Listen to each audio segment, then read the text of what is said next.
Boa noite a todos. É uma grande alegria recebê-los em nossa casa de oração para mais um momento de estudo, de entendimento e a gente conhecer um pouquinho mais dos ensinamentos que Jesus nos trouxe. Então sejam todos bem-vindos a esta casa de oração e nós vamos iniciar com a leitura do texto número 126, Ajudemos Sempre, do livro Fonte Viva, ditado pelo Espírito Emmanuel a Chico Xavier. E o texto diz o seguinte: e quem é o meu próximo? Isso está em Lucas capítulo 10, versículo 29, aliás. O próximo a quem precisamos prestar imediata assistência é sempre a pessoa que se encontra mais perto de nós. Em suma, é, por todos os modos, a criatura que se avizinha de nossos passos. E como a lei divina recomenda amemos o próximo como a nós mesmos, preparemo-nos para ajudar infinitamente. Se temos pela frente um familiar, auxiliemo-lo com a nossa cooperação ativa. Se somos defrontados por um superior hierárquico, exercitemos o respeito e a boa vontade. Se um subordinado nos procura, ajudemo-lo com atenção e carinho. Se um malfeitor nos visita, pratiquemos a fraternidade, tentando, sem afetação, abrir-lhe rumos novos na direção do bem. Se o doente nos pede socorro, compadeçamo-nos de sua posição, qualquer que seja ela. Se o bom se socorre de nossa palavra, estimulemo-lo a que se faça melhor. Se o mal nos busca a influência, amparemo-lo, sem alarde, para que ele se corrija. Se há cristianismo em nossa consciência, o cultivo sistemático da compreensão e da bondade tem força de lei em nossos destinos. Um cristão sem atividade no bem é um doente de mau aspecto, pesando na economia da coletividade.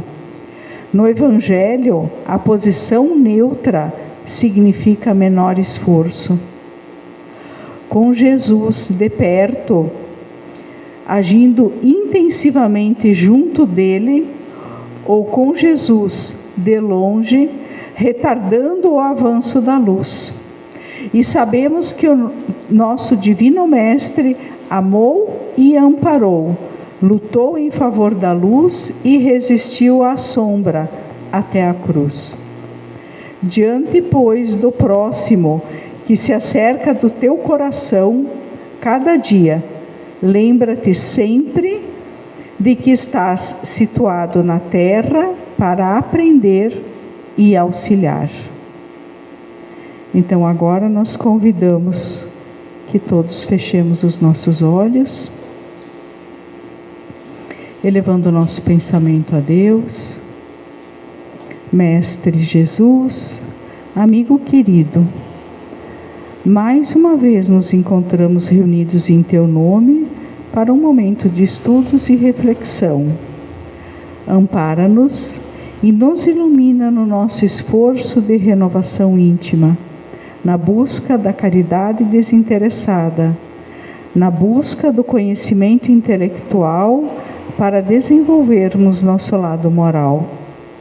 Que possamos deixar para trás as preocupações diárias e que possamos incorporar os aprendizados da noite em nossas vidas, dando assim mais um passo em nossa caminhada.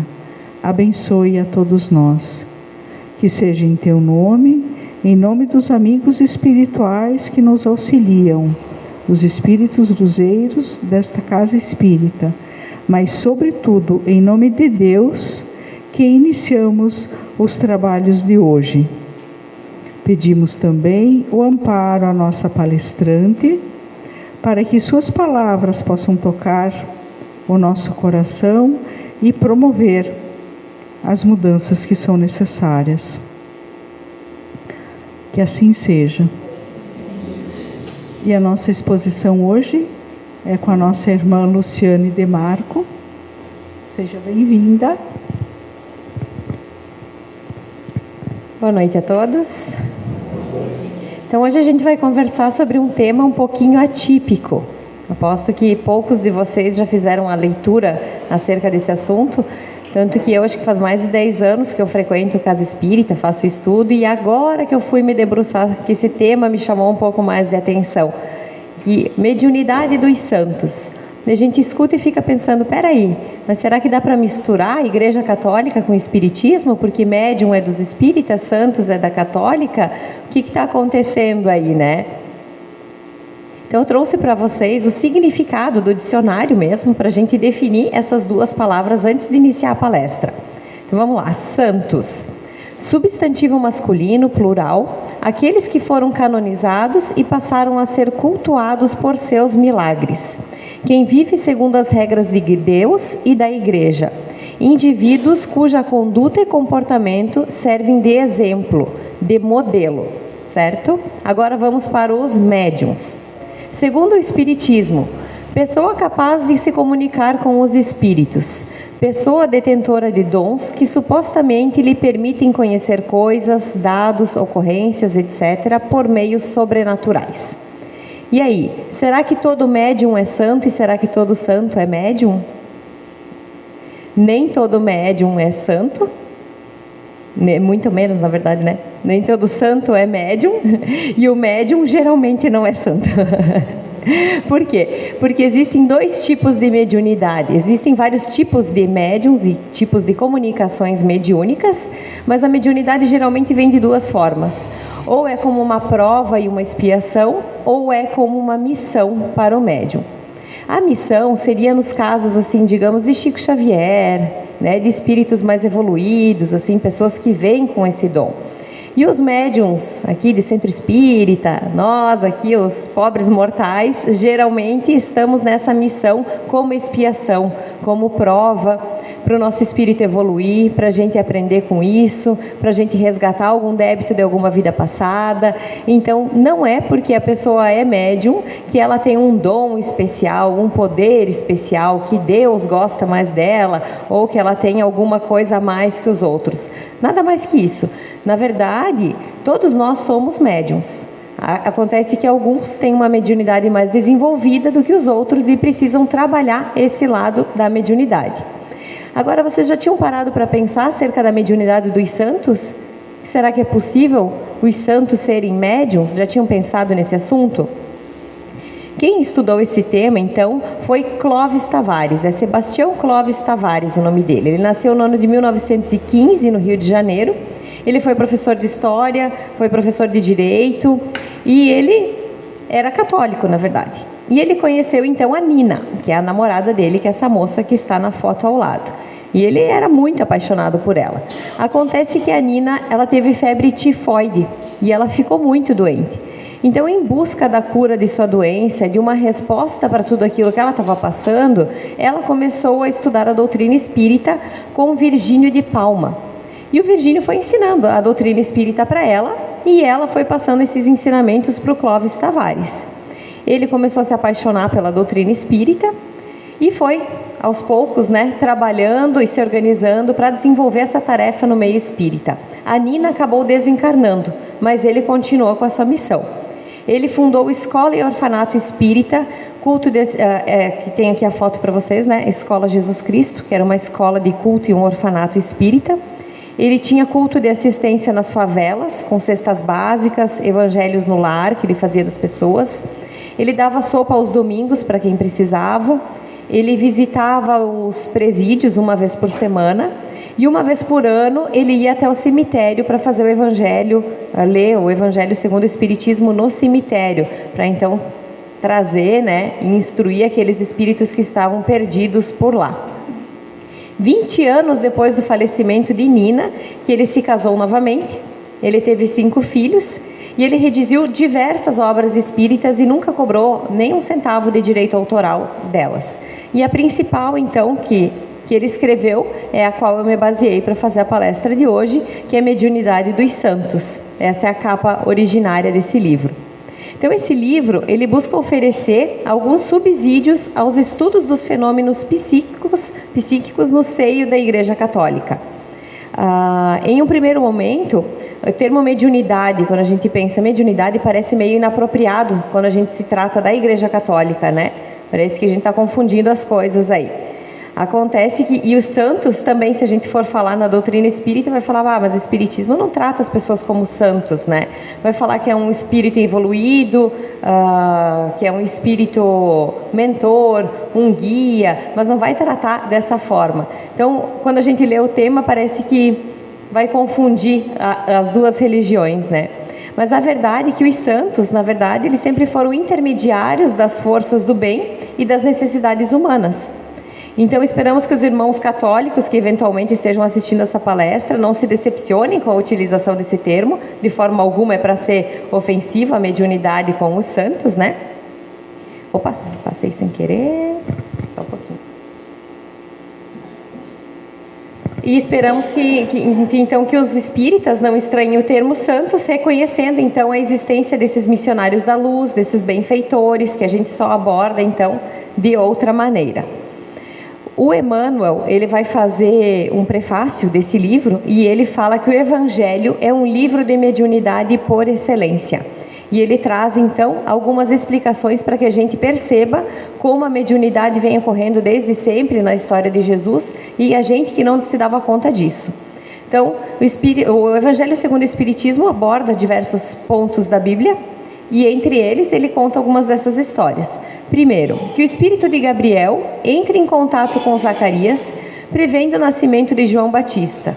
Em seguida, procura Maria, anunciando a vinda de Jesus. Encontramos na Bíblia esse fato, né? Então, é um espírito que se comunica com uma pessoa encarnada. O que é isso? Mediunidade.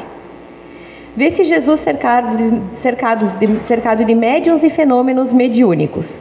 Então, Jesus transforma a água em vinho, multiplica pães e peixes, restaura o equilíbrio de vários médiuns obsediados, inclusive de diversos enfermos.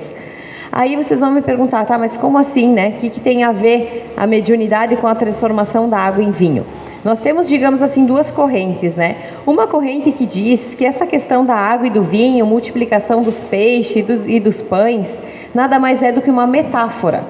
Uma metáfora para explicar que se a pessoa tem fome, você divide o seu pão com ela, você dá um jeito de encontrar comida para não deixar essa pessoa passar fome, mas que é uma metáfora. E há também uma corrente que diga que não, que isso realmente aconteceu. Se realmente aconteceu, como que aconteceu? Através de manifestações de efeitos físicos mediúnicas que Jesus desenvolveu. Jesus, a gente não precisa nem comentar o grau de evolução do espírito dele. Então, sim, ele era médium e tinha facilidade para fazer essas coisas. Então, ele conseguia transformar a água em vinho, por exemplo, fluidificando a água. A gente tem a água que antes do passe magnético, a gente faz a fluidificação da água, entrega para as pessoas tomarem. Então, Jesus conseguia fluidificar e alterar a cor da água, o gosto da água. Então, ele pode ter feito isso e ter multiplicado os pães e os peixes através da mediunidade. Que temos também a mediunidade de transporte, pode trazer de outro lugar para aquele os objetos. Então ele pode muito bem ter trazido peixe, ter trazido pão para essas situações onde ele foi apresentada esta multiplicação. Ele curava através das mãos, né? Curava através do passe, da energia dele. Então, traz dentro da Bíblia, dentro do próprio Evangelho, já as naturezas mediúnicas desde o início, e às vezes a gente que não se dava conta disso. Outras questões, depois da morte de Jesus. Temos que Maria de Magdala conversa com o Espírito de Jesus quando o túmulo está vazio. Vocês se recordam, né? Jesus é crucificado, então colocam ele na tumba, né? E ela vai até lá, abre, está aberta, e ela fala, meu Deus, roubaram, né? Furtaram o corpo do meu Senhor. E nisso aparece um homem para ela, que ela pensa de longe que era o jardineiro do cemitério, do local onde estava. E quando ela conversa, ela levanta os olhos e vê, era Jesus que estava falando com ela. Como que Maria de Magdala consegue conversar com Jesus depois dele ter desencarnado? Porque ela era médium. Então ela era uma médium vidente, e ela viu o Espírito de Jesus ali, conversou com ele, assim como um médium aqui no Centro Espírita conversa com o Espírito. Os discípulos mais tarde conseguem vê-lo e ouvi-lo a portas trancadas nas reuniões de Jerusalém. E São Tomé, vocês lembram que ele não estava presente, tanto que tem aquele ditado, eu sou que nem São Tomé, só acredito vendo, né? E daí, então os discípulos se reuniram em outro momento, a portas fechadas, janelas fechadas, e Jesus aparece então para São Tomé. E eu trouxe essa figura aqui para vocês verem, porque aqui ele está tocando em Jesus. E Jesus fala, né? Então, se você não acredita, toca em minha chaga para ver que sou eu mesmo. Aí vocês podem estar perguntando, como assim? Né? Se a gente sabe que o Espírito, se eventualmente tiver um Espírito aqui do meu lado, quem é médium está vendo, mas a minha mão está passando por ele, está atravessando. Como que São Tomé conseguiu tocar em Jesus? Pela materialização de espíritos. É possível? É bem raro de acontecer. Existem relatos recentes de acontecimentos de materialização de espírito, mas se existem recentes, imaginem a facilidade de Jesus para fazer isso, que é no espírito evoluído. Então foi isso que Jesus fez, ele se materializou perante os apóstolos e perante São Tomé, para que ele pudesse tocar nas chagas de Jesus e acreditar que de fato a morte não existia. 7 discípulos mais tarde logram a presença de Jesus junto às águas de Tiberíades, e o Espírito de Jesus aparece a Saulo de Tarso. Então tudo isso a gente encontra na Bíblia. Agora vamos partir para os santos. A questão do assunto desse livro, desenvolvido por Clóvis Tavares. Quais foram os santos que foram médiuns?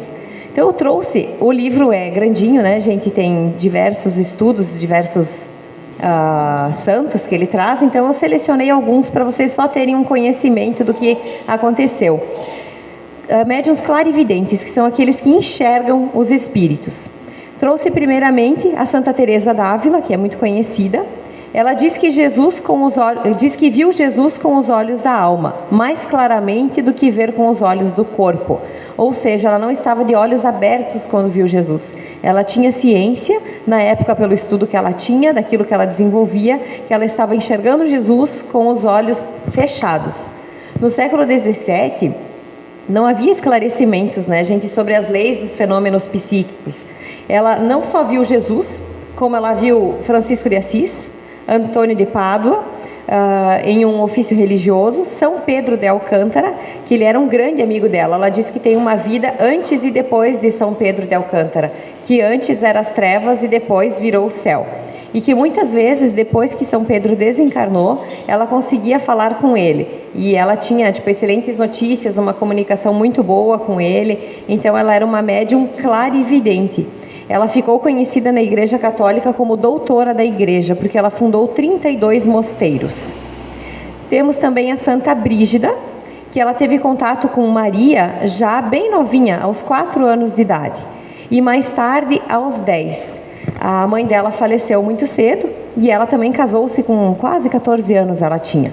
E nesse período, ela veio de uma família muito rica, né? Então as pessoas até que davam uma certa credibilidade para ela quando ela falava disso, né? Porque naquela época tinha aqueles que acreditavam e aqueles que não. Ela teve sorte da família dela acreditar nas coisas que ela contava.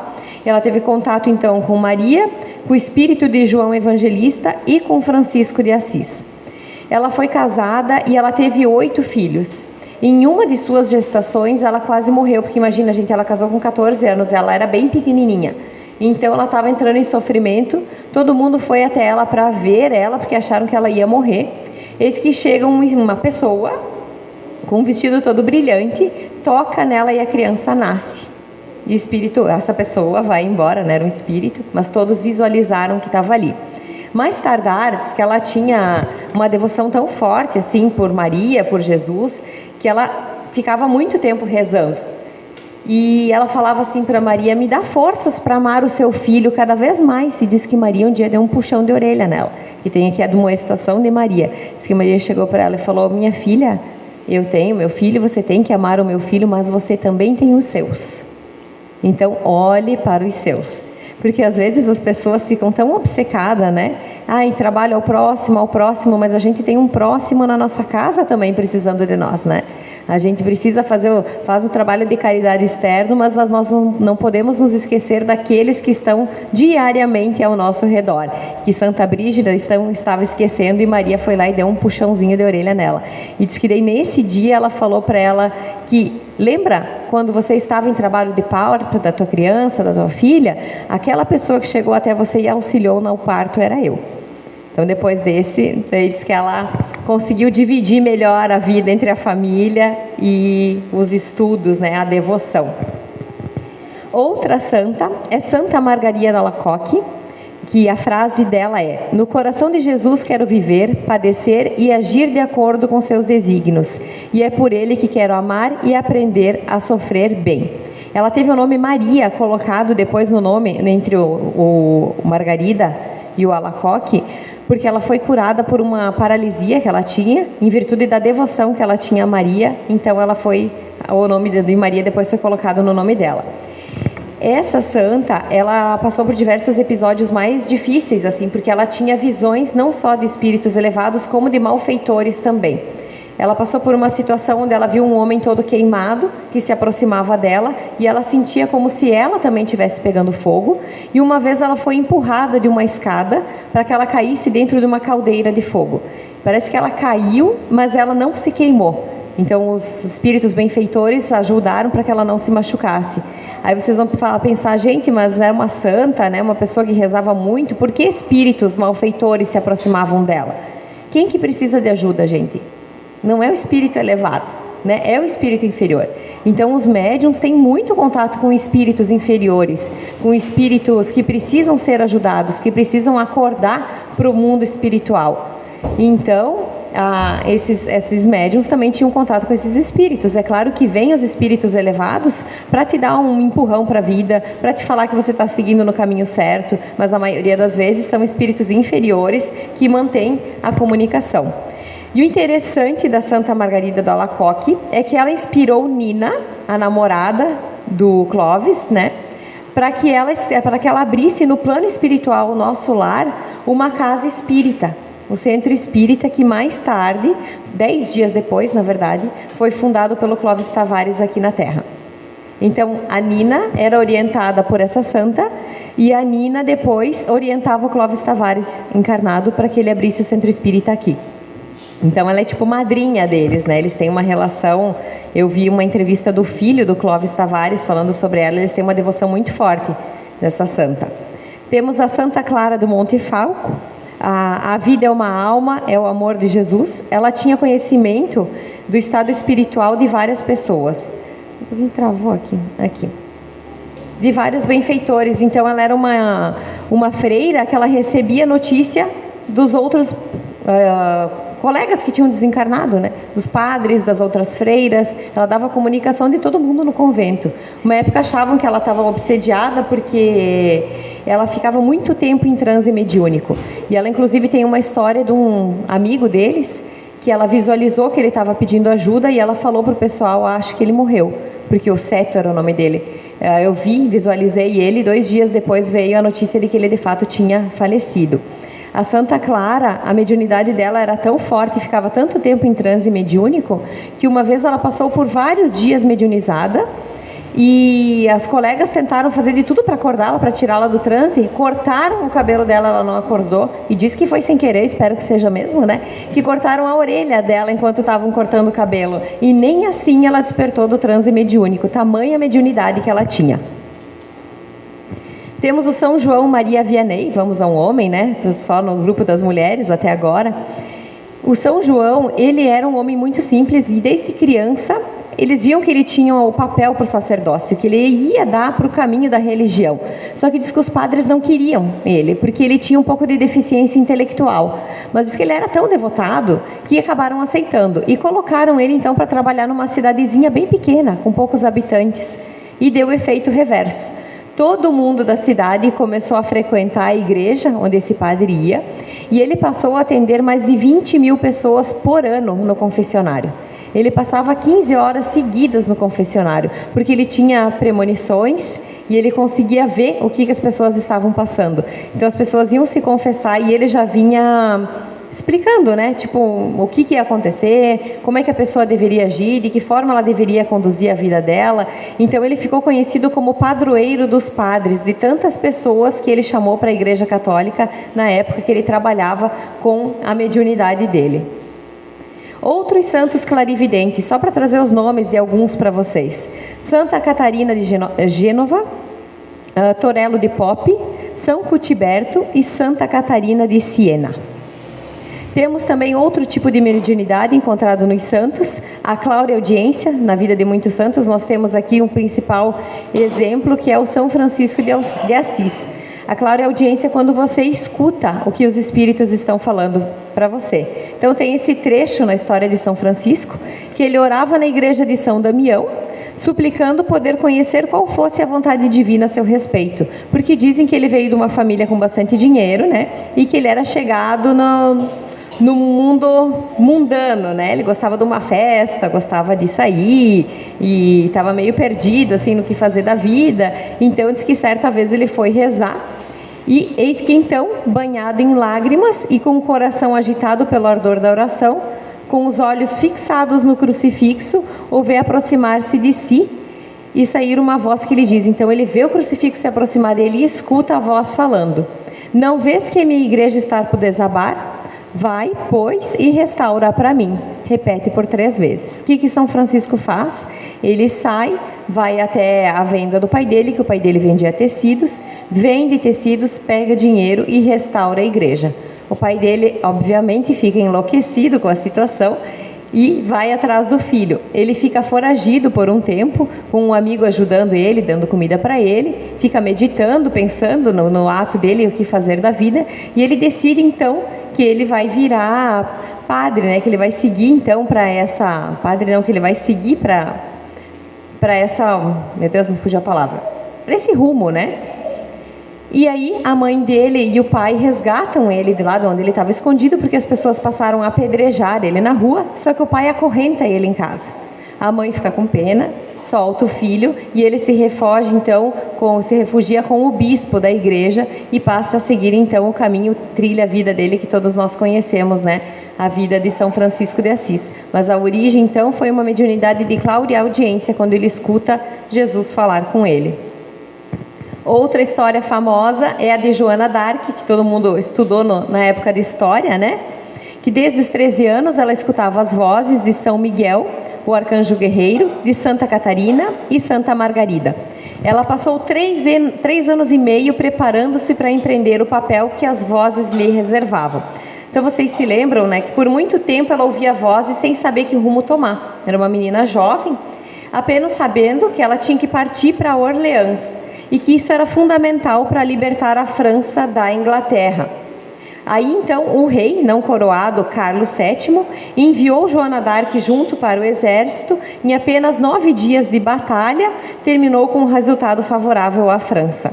Acontece que mais tarde, pessoas que eram contra a França, né, franceses mesmo, que apoiavam os ingleses, acabaram entregando Joana d'Arc para os ingleses e ela foi condenada, sentenciada à fogueira, como se fosse uma bruxa, né, por escutar as vozes, por toda a sua trajetória. E ela foi, então, queimada aos 19 anos de idade, ela já era bem jovem, e diz que ela ficou até o último momento dela sustentando tudo aquilo que ela acreditava e que a última palavra dela foi Jesus. Contam que uma das carcereiras, amiga dela, que tinha ficado amiga dela, após queimar todo o corpo, viu que o coração dela não tinha sido queimado, que ficou intacto. e que ela pegou o coração e não se queimou. Então, mostrando que ela tinha ligação com o plano espiritual.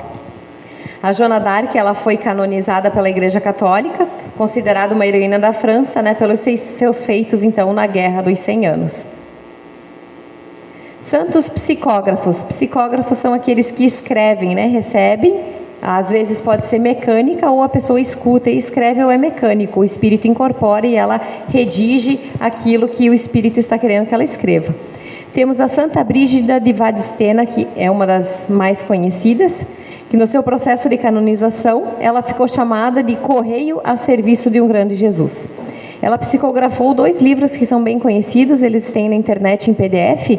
O primeiro deles é Livro das Revelações.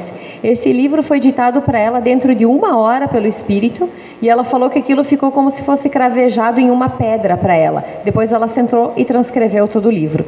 E os Sermos Angélicos, que foi ditado por um anjo em uma capela de um palácio. Temos a Zoantropia, Forças do Mal, que é a Santa Gema Galgani, sofreu a paixão por amor a Jesus e aos pecadores. Porque sofreu porque tinha as forças do mal que se apresentavam para ela, zootropia, pareciam em forma de animais muitas vezes para ela. Então, que gerava medo, gerava, né, desconforto, e ela tinha que, de certa forma, aprender a lidar com aquilo. São manifestações espirituais animalescas, né? Eles movimentavam objetos sem o contato. Ela foi declarada religiosa mística italiana. Temos São Pedro de Alcântara, que teve diversos casos de levitação. Temos santos que participaram de olorização, que é quando você sente o cheiro, né, do local, cheiro bom, cheiro ruim. Premonições, profecias, mediunidade curativa, que temos até hoje, entre outros casos descritos no livro. A pesquisa do Clóvis Tavares para esse livro, ela foi feita com base em mais de 200 biografias. E chegou na hora de publicar, e ele ficou com medo de publicar. Na verdade, ele desencarnou antes de terminar o livro. E no final da sua vida, ele não estava mais querendo publicar, porque diversas das obras que ele se baseou não existiam mais. Aí eram edições únicas, não foram restauradas, não foram editadas, e ele estava se sentindo inseguro. Por essa questão, né, dos católicos, dos espíritas, ele não queria gerar um desconforto para nenhum deles e ficou inseguro, né, de não ser entendido pelos espíritas ao dedicar tanto tempo da sua vida aos estudos católicos, e não queria ser mal interpretado pelos católicos, falando assim: você está banalizando os santos comparando com os médiuns, que qualquer pessoa, eventualmente, que pode ser médium, então estão banalizando a santidade. E ele queria então desistir de publicar os livros. Acontece que Chico Xavier, quando ele desencarnou, conversou com o filho dele, com a esposa dele, e convenceu. Falou: não, isso aqui é uma obra-prima gigante que o Clóvis Tavares deixou para nós não podemos deixá-la ela adormecida. E eles então decidiram publicar, não foi finalizada. O mais importante de todas essas obras, para quem tiver curiosidade, tem vários santos que eu não citei, mas o mais importante é conhecer a vida dos santos, é imitá-los em seu exemplo de amor, de renúncia e de sacrifício. A mediunidade do santo é uma força dirigida e canalizada para o pensamento de Deus, ao passo que a mediunidade sem santidade é a força perdida, inútil, nociva e repressiva do bem. Então, gente, médium e santo e médium, a terminologia é a única coisa que diferencia aqui as pessoas, né? O que a gente quer entender com esse livro? Existem pessoas na católica, na evangélica, no centro espírita, na umbanda, em todas as religiões, tem pessoas que vieram destinadas para fazer o bem. A gente tem que pensar que, primeiro, que não é só na nossa, é em todas, estão espalhadas em todos os meios, e a gente precisa se inspirar nelas e não criticar as demais religiões.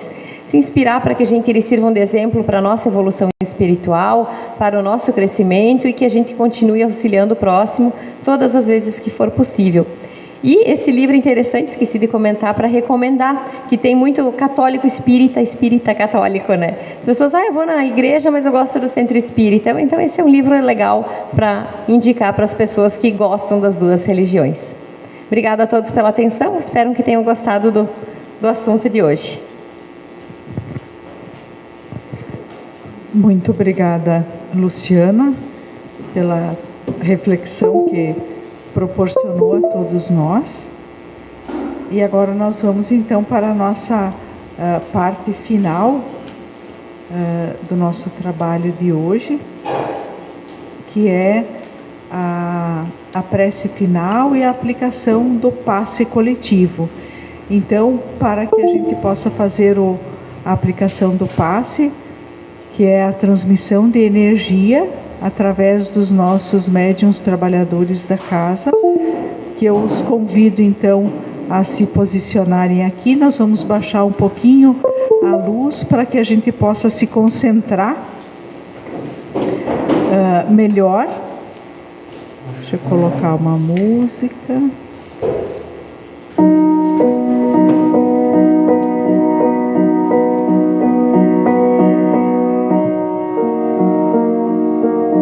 Fechando os nossos olhos. Vamos nos colocar numa posição confortável, respirando tranquilamente. Vamos mentalizar em torno de cada um de nós um campo de energia luminosa, cheia de vitalidade e alegria. Vamos fazer algumas respirações, lembrando que é o abdômen que deve inflar e se contrair nos movimentos respiratórios. Ao respirar, visualize esse ar luminoso, carregado de energia e de alegria, penetrando no seu corpo, espalhando-se por ele. Não pense, apenas sinta um estado de calma, de profunda paz. Relaxe.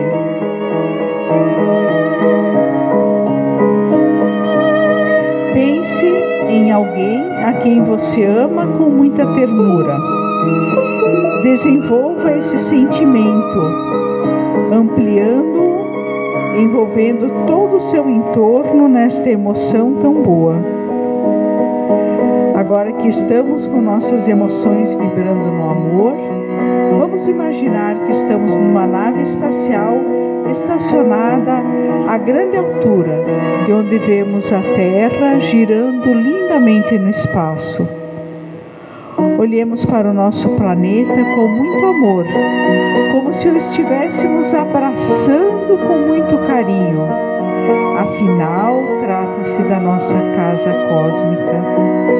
Pensemos na beleza da natureza, nas matas verdes, nos oceanos azuis, nas cordilheiras geladas, nas terras férteis, onde são plantados os alimentos que nutrem os seres humanos e os animais. Pensemos com amor na humanidade terrena e elevemos nosso pensamento ao Senhor da vida para dizer: Senhor da vida e do universo, neste momento ligamos nossos pensamentos a Ti, pedindo Teu amparo para o nosso planeta. Que o Teu amor envolva a Terra, abençoando e protegendo a natureza, a terra, as águas, toda a atmosfera terrena.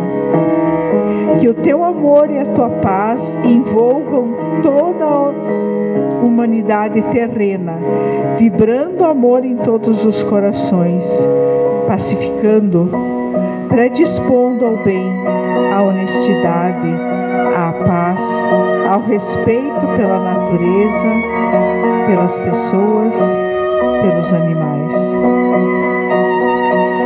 Que a Tua luz ilumine todas as consciências na Terra, induzindo as pessoas a se guiarem por Tuas leis, para que os sofrimentos tenham fim e a felicidade e o bem-estar possam ficar ao alcance de todos.